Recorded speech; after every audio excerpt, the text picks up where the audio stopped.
Episode 46. Hey, this is John Lee Dumas of EO Fire, and you're listening to the Small Business Puzzle Podcast. You must be prepared to ignite. Struggling to get your business online? You've come to the right place. Welcome to the Small Business Puzzle Podcast. Now, here's your hosts, Michael and Teresa Blaze. Welcome to the Small Business Puzzle Podcast. I'm Michael, and my wife Teresa is actually taking some time off today. So I wanted to, first of all, talk to you guys about some things that have been going on. I know we've been having some consistency problems. We haven't been launching episodes as often as we would like, but we are definitely going to fix that. We are going to get back to where we're consistent. But there's also some major changes coming. We have decided to slightly change our direction, and so we'll be updating the website. There's going to be much more content on the website and a new private Facebook group for our listeners. We'll be making the announcement live on Facebook in the coming days, and to find out when that's going to be, you can visit facebook.com/the Small Business Puzzle, and we'll be sure to have the details on there. We'll also be discussing the changes in our next episode number 47. So now, with all that being said, I want to go ahead and introduce our guest for today. So his name is Jeffrey Sass. With a career spanning the entertainment, computer gaming, mobile, and internet worlds, Jeff Sass has written and produced for film and TV, and he's been a tech startup entrepreneur, a graduate of Cornell University, where he studied English, creative writing, and theater. Jeff Sass is a frequent speaker on entrepreneurship, mobile marketing, domain names, and social media, and has had articles appear in Forbes, Entrepreneur, Ad Age, and many other publications. As a father of three, he's also been a prolific dad blogger, participating in influencer campaigns for brands including Intel, Sony, Ford, LG, Asus, and others. Currently, Jeff is the CMO of Club Domains, LLC, operator of the new domain extension .club. Despite this seemingly successful career, Jeff Sass is happy to admit that everything he knows about business and marketing, he learned from the Toxic Avenger. So, with all that, here's Jeff.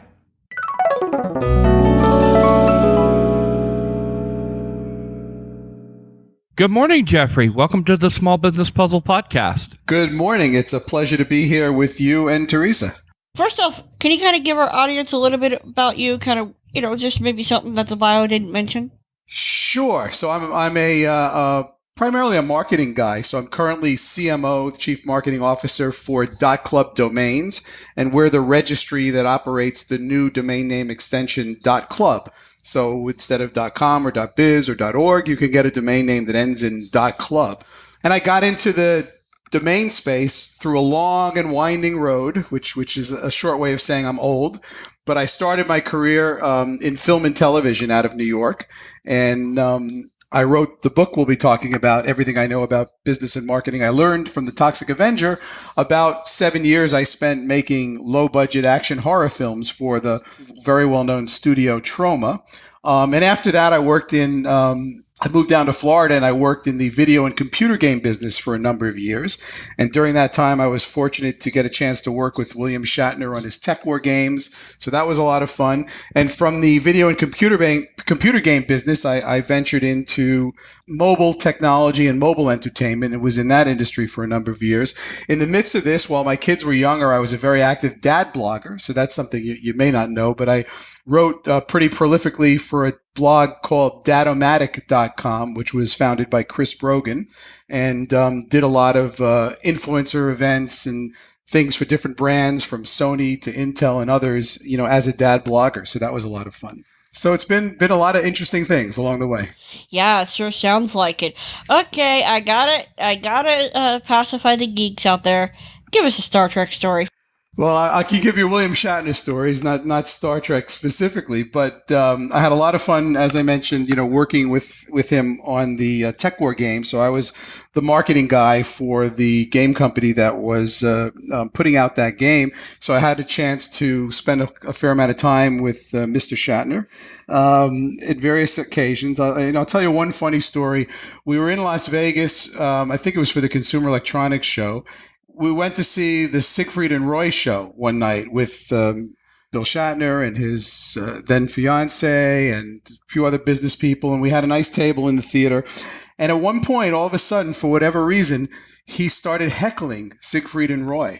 And it was really funny because he was like, we're sitting there and he's calling out from the crowd, "Show us the white tiger," and as people in the audience started to turn around and say, well, who's this guy heckling them? And realizing that it was Captain Kirk, the reaction from the crowd was fantastic. So it was kind of a fun, one of many fun stories. But Mr. Shatner is a great guy. He's got a terrific sense of humor, and obviously has had a tremendous career. And it was definitely one of the highlights of my career to be able to work with him closely. That sounds, he sounds like an interesting individual. I'll give him that. I mean, I grew up, watching him on, his various things on, especially on Star Trek and, so you have spanned a few different places, which I find very interesting. You said that your book talks about what you learned from the film industry in relating to your marketing and your career. Can you give us an example of that? Absolutely. So as I mentioned, the book is called Everything I Know About Business and Marketing I Learned from the Toxic Avenger. So the Toxic Avenger was a very famous low-budget action horror film made by the studio Troma. And Troma was and remains a very interesting and unique independent film studio. They're over 40 years old now, probably the world's oldest independent film studio. And they're known for making a certain kind of wacky, cheesy, some call it schlocky type of low-budget independent film, but they have a huge following. And a lot of the great lessons I learned about business and marketing working for Troma, I've carried throughout my career. So a couple of examples, and the book is easy to read. It's all very short chapters telling, fun stories. But for example, when you think about being successful in business, it's really important to be passionate. A lot of people say, oh, you have to follow your passion, pursue your dreams, turn your passion into a job that pays you. That's not always so easy to do, I've found. A lot of times you're going to find yourself in your career, which is a long thing. You're going to find yourself having a job or a task or something that's not exactly what you love. But to be successful at it, you still have to find that passion. It's really important to be passionate about something. So I was making these movies. I wasn't myself necessarily a hardcore fan of Troma's movies, right? But I was a fan of making movies. I loved the process of filmmaking.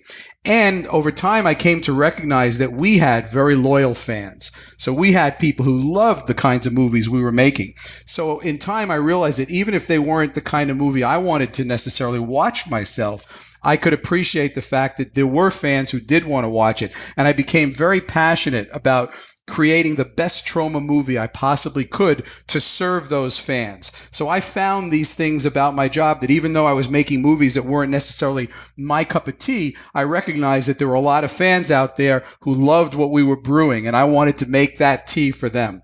And so I think in any position you're in, or even in any relationship you're in, you have to find that one thing that you can really be passionate about, embrace it, and then over time, that will help you be successful with the whole. And I think that's a lesson I've learned. And I think it's important because not every job you'll have along your career is going to be perfect, but you can make it perfect by finding something to embrace. The thing that I take away, at least from that particular story that you just gave, is, you weren't necessarily passionate about the topic, but your fans loved reading it, which means a lot of times what you have to do is put your readers, your listeners, your fans first. That's exactly right. I was serving the fans of our movies. That's who I was working for. I wanted to give them exactly what they wanted and make them happy, which relates to putting your customer first in any business, right? A customer-centric business is always going to be successful if you're true to that. can you tell us a little bit more in the sense of, because you moved on from film into mobile marketing. Can you tell us a little bit more about that and maybe give us some tips, especially where you see mobile marketing today? Yeah, so I think today the term mobile marketing should not exist. And that's something that I professed, back in 2007 through 2010 when I was very active in the mobile space. The idea of mobile is gone, right? I don't think the consumer thinks of anything as mobile. They think and care about their stuff, and they want to have access to their stuff from whatever device is most convenient at any given point in time. And right now it might be on my laptop computer, and 5 minutes from now it might be on my mobile phone, and later this evening I might be sitting on the couch with a tablet or watching a TV.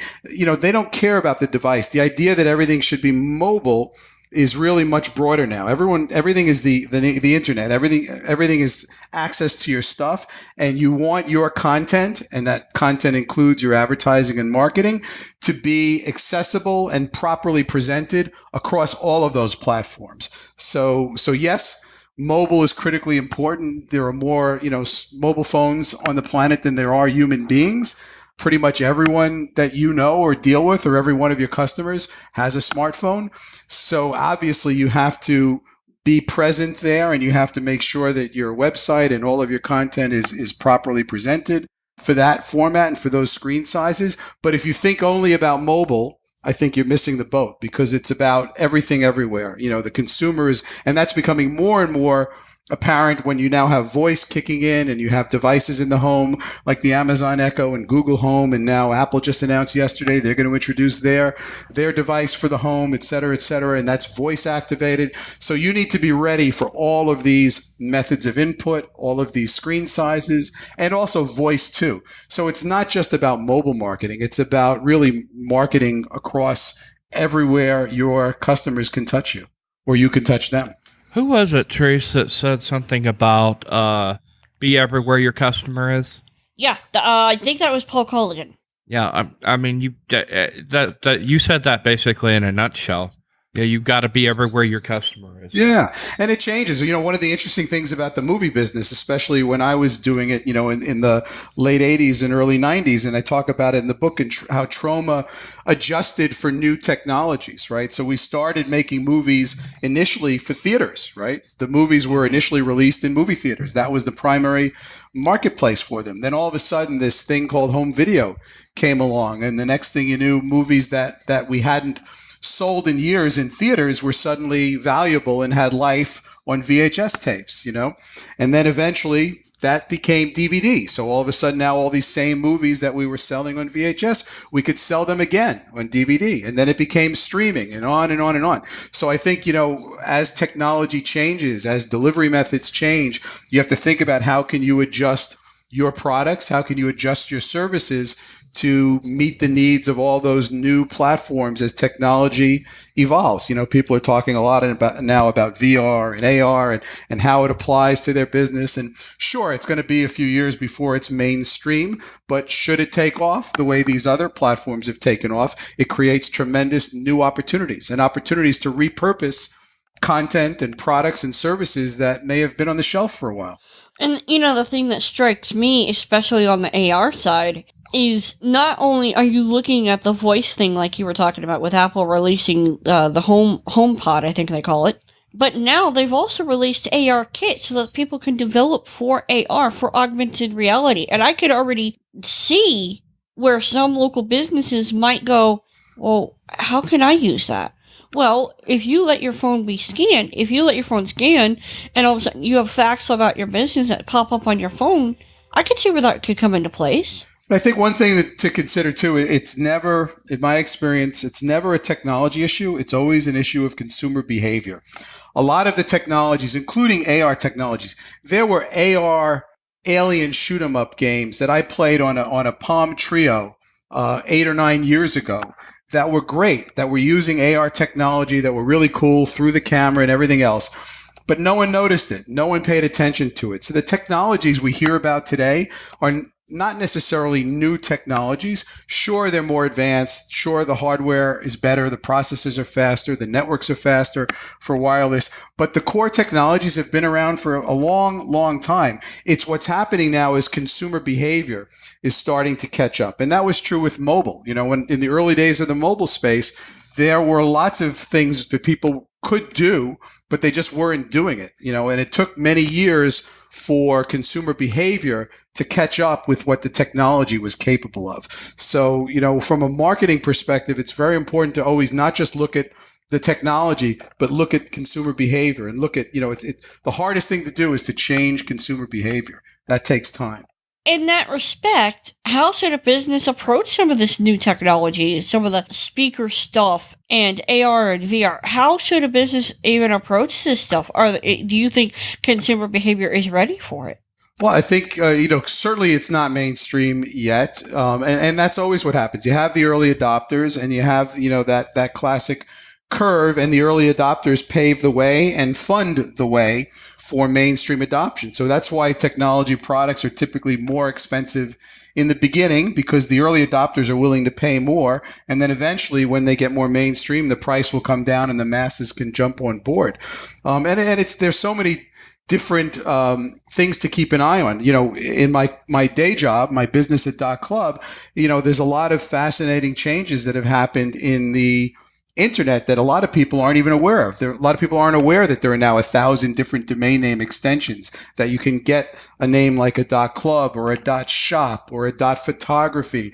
These are names that have meaning to the right of the dot. So now you can create a domain name for a campaign that's meaningful and much easier to remember. So for example, for my book, the book is called Everything I Know About Business and Marketing I Learned from the Toxic Avenger.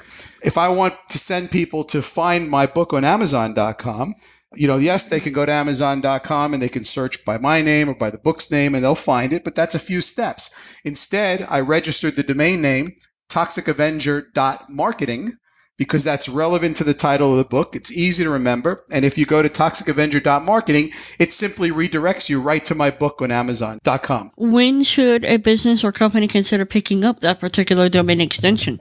Well, I think the key thing for a business to do, and that's a great question, Teresa, is to think about what business are you in, who are the people you're trying to reach, and look at all the new extensions and see, are there extensions that make sense for my business? So if you are a club, then obviously .club is a no-brainer. But if you're trying to build a community around a product or a service where having that sense of community is important to you, or if you have a loyalty or a reward program or a points club yourself, then you may want to own that .club name. It doesn't mean you have to change your main website. It doesn't mean you have to switch everything over, although some businesses do. That's a different, it's a different decision point. But if you own a .club name, we see a lot of companies pointing it to their Facebook page because that's their community, that's their club. Or they can point it deep within their website, like Swatch, the watch company. They have a Swatch club. They have content on their website about the Swatch club, but it's deep within the website. It's the swatch.com/en/marketing/about the club. No one's going to know that address. They'd have to go through menus and find it. Instead, they registered swatch.club, and that redirects right to that deep link on their website. So it's logical. It's easy for people to remember. So you have to look at what things are relevant for your business. If you have a blog, you can get a .blog address now. So there's a lot of interesting things. If you're a photographer, you may want a .photography because it says who you are. Instead of being joesmith.com, if you're joesmith.photographer, then we know right up front what Joe Smith does. So there's a lot of opportunities like that for businesses and individuals to think about, what new extensions are out there that are relevant for their business or their audiences, and how can they use them for campaigns, for landing pages, to redirect, or possibly even to change the domain name of your business or start a new business with that domain name. I have a question for you. Because I remember from the past, it used to be that it was the .com, the .net, the .org were the ones that ranked the best as far as search engine optimization in the SERP results. Is that as true anymore? I mean, are these new domain names ranking? Yes, actually, great timing for that question, Michael. I just did a Hangout, which is available on YouTube. I'll send you the link, and you can add it to the show notes if you like, for an organization called SEMPO, SEMPO, which is the Search Engine Marketing Professional Organization. And in this hangout, which is an hour long, and I'm on there with a few other SEO experts, talking about the impact of the domain name extension on your search results. And a recent study was done by the Domain Name Association that also shows that, Google's official word is that all extensions are treated equally, meaning that there's no advantage nor disadvantage to choosing a .com or a .club or .whatever for your domain name. That's Google's, standard position. On the other hand, through various studies that have been conducted and anecdotal results, when you have a domain name that's meaningful across the dot, when you have the ability to create a search term from the whole domain name where, financial.tips, or coffee.club, these are things that people search for. Those domains tend to rank very well with less domain authority. And often faster than a traditional domain name, so they can hold their own against some more established older domains with higher domain authority. And in addition, when it comes to search engine marketing, they can prove to be more cost effective. There's an SEO guy named Bill Hartzer who did a study and then followed up and got the same results, showing that these domain names that are relevant on both sides of the dot, some of these new extensions can actually be more cost effective and cost you less in an AdWords campaign and cost you less to get the same results in your search engine marketing. So there's a lot of interesting things going on right now in that space. So it's more of a relevance thing than it is a old school ranking thing. I think so. Look, I'm not an SEO expert, nor do I play one on TV. But I have experience as a marketer, and I think that anecdotally, and it kind of makes sense. If you have a business and the business is called and you are a coffee club and you're selling coffee and you have lots of relevant content about coffee and your domain is coffee.club, it makes sense that you're going to rank well because the meaningful domain name, you're going to be more likely to have relevant and meaningful content that matches that domain. And as we always know, in the basic premise of any SEO and SEM is, content is king. Relevant content's really important. Original relevant content is really important. So when you have a domain name that has meaning, the likelihood of there being relevant content is increased, in my opinion. If you have the domain name financial.tips, you're not going to be putting information about boats on that site. It's going to have financial tips. Right. It's going to be logical and relevant. Boy, that makes sense. What about user behavior?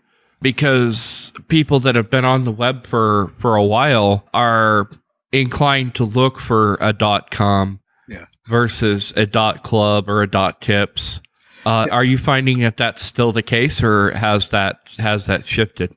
No, it's a great question, and you're absolutely right. Consumer behavior, like I said before, is the thing that's hardest to switch. So it takes time. I mean, it's growing. There've been about 27 million registrations of new domain extensions since they started coming out about 3 years ago.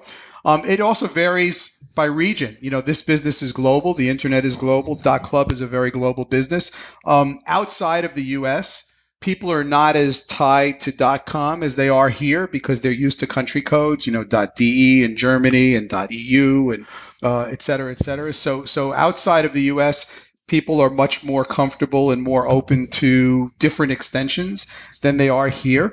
But here it's growing. A lot of businesses, we see a lot of great businesses using a .club domain. They're getting a lot of publicity. There's a chaos.club, which is a designer iPhone cases. They've been written up in Vogue magazine. There's a gourmet kitchen club in California called kitchencollective.club. They've been written up in Forbes. So when people see these articles about businesses and they see these domain extensions in use, they start to slowly but surely recognize that, okay, there are different options here. So I think it's a process that takes time, and I think it's been increasing, month by month, literally. But yeah, are people fully aware that all these new extensions are available? No, not yet. But a lot of big brands are starting to use their own names as extensions. So that's an interesting twist that I think will help raise awareness pretty quickly as more and more brands use their name as an extension in advertising. So for example, BMW owns .bmw, and they've started in Europe, running some campaigns that, it might be, Model 5, Model 5 .bmw, etc. And Nike, the same. They have .nike, and other brands, and a lot of banks have switched over to either a .bank or their name. So slowly but surely, I think the word will get out there. Very interesting. The thing that strikes me when you mentioned the whole idea of having brands create their own extensions is top of mind awareness. I mean, if someone is constantly typing in .bmw or .bank or whatever that bank is or .nike, that's something that people will remember versus just, okay, thusandso.com. Not only will they remember it, but it's something that they know they can trust, because those extensions for the brands that applied for and got them are 100% controlled by the brand. So when it comes to counterfeit products and things like that, if you go to a site that ends in .nike, you can be very certain that it's a .nike official site, versus anyone could register a name,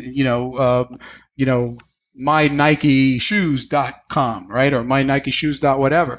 And it may or may not be an official Nike site. Now, Nike doesn't want them to do that, and they might stop them, but there's so many extensions, it's hard to do. So when a brand uses their so-called .brand extension, it's a way to provide a certain level of trust and security to their customers that didn't exist before. So what is it you're doing nowadays that people should be aware of, besides being the CMO of this .club extension? What else have you got your fingers in? Well, the big thing has been, writing and now marketing and getting the word out about my book. I've gotten a great reaction and great reviews. It's a lot of fun.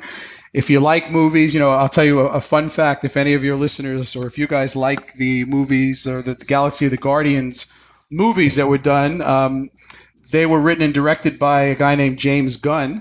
Well, when I quit Troma in 1994 to move on to the video and computer game business, they hired James Gunn to replace me. And he often talks about how he got his start working for Troma. So one could argue, it's a pretty light argument because he's an extremely talented guy, but one could argue that if I hadn't quit Troma, who knows if Guardians of the Galaxy movies would have been here today. So if you want to thank me, if you're a fan of Guardians of the Galaxy and you want to thank me for my ungracious co-opting of James Gunn, you can go ahead and buy my book, and I would appreciate it. But the truth is, James Gunn is far more talented than I will ever be, and I'm sure he would have reached the same level of success whether I had quit Troma or not. But it's a nice story. What has been the biggest challenge in writing your book? That's a great question, and I think everyone who considers themselves a writer or who writes, tackles that in a different way. For me, I obviously, it mulled around in my head for a long time, actually 5 years. When I was a dad blogger, I mentioned earlier, I did a lot of events for different brands, and I did an event that Ford was hosting, held in Michigan. And one night at the Ford event, they said, we're going to have this Ignite presentation, and do you want to give a presentation? And I didn't know what it was, and they explained it to me. And the Ignite format is kind of cool. You get a 5-minute presentation. It's supposed to be something that will inspire people or ignite some thinking. But the way it works is you have 5 minutes, you have exactly 20 slides, and the slides change every 15 seconds. So when you're giving the presentation, you're not in control of the slides. They're on a timer, and every 15 seconds, the slide changes, the slide changes, the slide changes. So I was trying to come up with something that would be fun and visual, and I had this idea to take my experiences making these movies for Troma and pulling out real marketing and business lessons from them. So I did my 5-minute Ignite presentation, and there's a video of it online, and you can find that video, again, using domain names as shortcut. If you go to www.toxie.marketing, that'll link you right to that YouTube video of that presentation. But I gave that presentation. I called it Everything I Know About Marketing I Learned from the Toxic Avenger, and it got a really good reaction, and people liked it. And in the presentation, I said, I could talk about this all day. I could probably write a book about it, and I probably should. And so that line that I said in the presentation kind of stuck with me. And in the 5 years since giving that presentation, I thought about it a lot, started to make notes, started to mull over, which stories, from my Troma experiences could I really break out into tangible lessons, tangible learnings that would apply to any business, not just making movies. And really, that's how the book came about. And I set aside pretty much an hour a night for about 9 or 10 months and wrote the book. So the book actually started out as a PowerPoint presentation. Correct. The book really started out as a 20-slide, 5-minute presentation. Wow. Wow. I find that interesting because a lot of people might go, well, I don't have a book in me. Well, yes, you do. Yeah. I've always, I've written for film and television. So I've written, episodes of the Toxic Crusaders cartoon series. I've written and produced other stuff for TV and a couple of the Troma movies, but I've never had a book published before. And to me, it was a topic that resonated with me. It was a nice overlap with my real work as a marketer and as a CMO. And I think it's fun. I think it's a lot of fun, and these are legitimate stories. It's written in a very casual, conversational style. Like I said, most chapters are very short, 1 or 2 pages. And I think there are a lot of legitimate lessons in there, and the reviews I've been getting so far seem to agree. So I'm very happy and would encourage anyone who has an interest in business, marketing, entrepreneurship, or crappy movies to read the book. How did you go about launching it? Part of launching it is doing this and having the pleasure and opportunity to talk to you here on this podcast. I've been doing a lot of podcast appearances. I've been, reaching out to a lot of bloggers and influencers that I know and sending out lots of review copies. And I've got a few other things planned. I'm going to be appearing at the Florida SuperCon, where I'll be doing a book signing and selling books, and also doing a panel discussion with Lloyd Kaufman, one of the co-founders of Troma. So I've got a lot of things lined up over the next couple of months because I have a real job that's very busy at Dot Club. I have to kind of spread my book marketing out over time. So my strategy is more of a marathon than a sprint, but so far it's been going very well, and the feedback's been terrific, and I'm very proud of the book and proud of the time I spent working in Tromaville. Well, again, to me, I think there's a lot that can be taken, and the things that strike me is, one, watch out for the things that you might be able to find that can lead you to writing a book. This book, it came down to a PowerPoint presentation, but what is it for you? And number 2, don't say you don't have one in you, and don't think, well, I have a job, I have this other stuff, because you can still do it. It just is a matter of what are you prioritizing.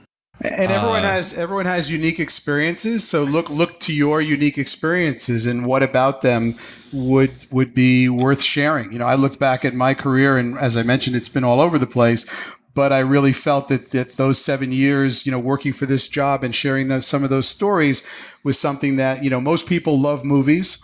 Most people love the behind the scenes stuff. And even though this was not Hollywood, but Tromaville, still the process of filmmaking is very similar. And I think there's a lot of interesting, peeks behind the scenes of what it takes to make a movie in the book. And also a lot of the discipline in making a movie, even a low budget movie, applies very well to business. There's a few chapters that touch on that. One of the key things is when you're making a movie, I learned very quickly, what are the things that really matter, right? What really matters is you have to have a camera, right? You can't make a movie without a camera. You have to have film in that camera, or back then, today, you have to have, digital storage space and battery life. And you have to have actors and actresses in front of the camera to tell the story. And without those 3 things, actually nothing else matters. You could have the best screenplay in the world, but if you don't have a camera, you still can't make it into a movie. You could have the best location, beautiful location, but if the actors and actresses don't show up, you can't make the movie. So you learn very quickly to focus on the bare necessities, focus on what is really important to get from point A to point B. And in business, it's very easy to forget that. We're not under daily pressure in most of our businesses. In filmmaking, especially when you're in production, you're under daily pressure. That screenplay has been broken down into a shooting schedule where every single day, and this is true whether you're making a $100 million Hollywood movie or a $100,000 independent film. Every day has to be broken down into a schedule where today these are the scenes we're shooting. These are the actors and actresses we need. This is the location. These are the props we need. These are the costumes we need, and on and on and on. And you have to have a plan B because, in independent films, we're not inside a studio. Typically, we're out shooting outside on locations because you can get a better production value for less money. Well, what if it rains? If you have an exterior scene planned, you need to have a backup interior scene planned also for the same day nearby so that if the weather turns, you have someplace to go and you can still shoot. And there are certain days where you're at a location where, when you leave at the end of the day, you can never return. So anything in the script that needs to be shot at that location must be finished that day no matter what. In business, we don't have that daily pressure. And a lot of times we go through many days feeling very busy, but have we actually contributed to those 3 or 4 things that really matter, that really move us from point A to point B? So that kind of analysis, that kind of strategy that we learn in filmmaking could and should be applied to any business. What is your equivalent of the camera, the film, and the actors? And are you doing something to pay attention to those things every single day? We went through something very recently like that ourselves. We've been doing some, we outsource quite a bit on Fiverr. And so what I've been doing is we set up a gig to do a basic WordPress install. And the idea was to raise some money, to put some, to come up with some money so that we wouldn't have to pull money out of our pocket every time we needed to outsource something. Well, it blew up. And all of a sudden, we're getting these jobs for these big, complex jobs, that you're planning for, you 2 weeks or 3 weeks, and you have to get this stuff done. And Fiverr's pretty strict about making sure that you get stuff done by that deadline. And so that's what we've had to do. Okay, well, we're working on this. We got to do this. We sit down and we figure out who's going to do what and when. And I mean, yeah, the other thing we found out is that 2 of the themes that we were using to do our websites went down. They stopped making them. They're not available anymore. And when you try to get a hold of customer support, you can't get a hold of anybody. So we had to switch up our themes. So we made a big investment into a theme developer deal. And now we're set, hopefully for a long time, with a whole bunch of themes, including one that's really custom where we can do these really high-end sites and not have to do a whole bunch of coding. So yeah, I know what you're talking about. And I think the biggest thing that strikes me is, you hear about, setting goals and holding yourself to a deadline, but in reality, unless you actually have that deadline on you, you don't feel that pressure. Whatever that deadline is, unless you actually have that deadline on you, you don't feel that pressure, and you're not going to, there's a saying, and I don't remember where it comes from, but it's some sort of one of those weird laws that says a task will take as however much time you allot it. The question really is, how much time are you going to allot yourself to get your stuff done? If you're going to just go, I'll eventually get it done, then you'll never get it done. Yeah, and when it comes to putting together a book, I think it's more a discipline thing than anything. Teresa is writing a book about her early life, and I told her, because it's a kind of a heavy subject, to spend 15 minutes a day working on it. Yeah, it may take a while to get it done, but it's that discipline of moving forward with it. And especially when like you were talking about, Jeffrey, where, you've got this job, you've got this obligations you've got to do. So you can't just spend all day writing. You have to spend an hour here and an hour there. But I'm sure you disciplined yourself and spread it out so that you could get it done in that 10-month span. Also, a lot of the heavy lifting for writing, at least for me, in my opinion, comes not when you're writing, but when you're thinking, when you're in between writing, when you're thinking about it, right? So as I said, I spent 5 years thinking about the book and 9 months actually writing it. But if I hadn't spent those 5 years thinking about it, I don't think the 9 months would have gone as well as they did. So yeah. There's a lot of the process that happens not just when you're sitting in front of the I want to say typewriter because I'm old, but when you're sitting in front of the keyboard. But then there's a lot. We'll forgive you. That's right. There's a lot to be said for the physical act of writing too. And actually, one of the things that helped me, and it comes back to a few podcasts I listened to. Several of the podcasts that I listen to regularly are proponents of daily journaling. And so last year, several months before I started working on the book, I actually decided I wanted to start journaling daily. And every morning, I would spend 10 minutes and just write whatever was on my mind. Didn't matter what it was. But I got myself into this habit of writing for 10 minutes every single morning, no matter what, no matter where I was. And I really feel like the discipline of doing that was like the first step toward me being able to say, okay, I'm ready to now commit an hour a day to really write this book I've been thinking about for several years. So I think a good first step for anyone who thinks they want to write something longer form and really get it done is to journal, because it forces you to write every day. And the act of writing every day is really important. Yeah, another trick that we use to declutter, and I don't know if you've tried this or not, I call it brain dumping. What you do is you set yourself a 5-minute or a 10-minute or 15-minute timer, and you sit there and you dump onto the page to clear out the junk out of your head so that you can think clearly and write. And that's something that we found that really works well.